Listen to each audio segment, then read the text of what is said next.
முன்னொரு காலத்தில் சூரபத்மன் என்ற ஒரு அரக்கன் தான் வாங்கின வரத்தை பலமாக வைத்துக்கொண்டு தேவலோகம், மக்கள், கைலாயம் எல்லாத்தையும் நாசம் பண்ணி கொண்டு இருந்திருக்கிறான். இதை பார்த்து பயந்து போன தேவர்கள் சிவபெருமான் கிட்ட மன்றாடி இருக்காங்க. அவன் பண்ணுற அட்டகாசங்களை கண்டு கடும் கோபம் கொண்ட சிவபெருமான் தன்னுடைய 3வது கண்ணான நெற்றிக்கண்ணை திறக்கிறாரு. அதிலிருந்து வெளிப்பட்ட 6 தீப்பிழம்புகள் பூமியை நோக்கி பாய அதை அக்னி பகவானும் வாயு பகவானும் தாங்கி கொண்டு சரவண பொய்கையில் சேர்க்க முற்பட்டு இருக்காங்க. அந்த சூடு தாங்காமல் சரவண பொய்கையிலேயே விழுந்த அந்த 6 தீப்பிழம்புகளும் 6 குழந்தைகளாக வடிவெடுக்குது. அப்போ அங்கே தோன்றிய சக்தி அது 6 குழந்தைகளை இணைச்சு அறுமுகம் கொண்ட முருகப்பெருமானை வடிவமைக்கிறாங்க.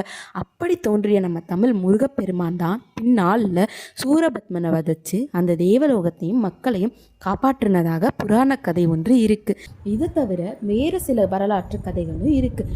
அது உங்களுக்கு தெரிஞ்சால் கமெண்ட் பண்ணுங்கள். நம்ம சேனலில் வர்ற நாட்களில் அதையும் வெளியிடுவோம். சப்ஸ்கிரைப் பண்ணிக்கோங்க சொந்தங்களே.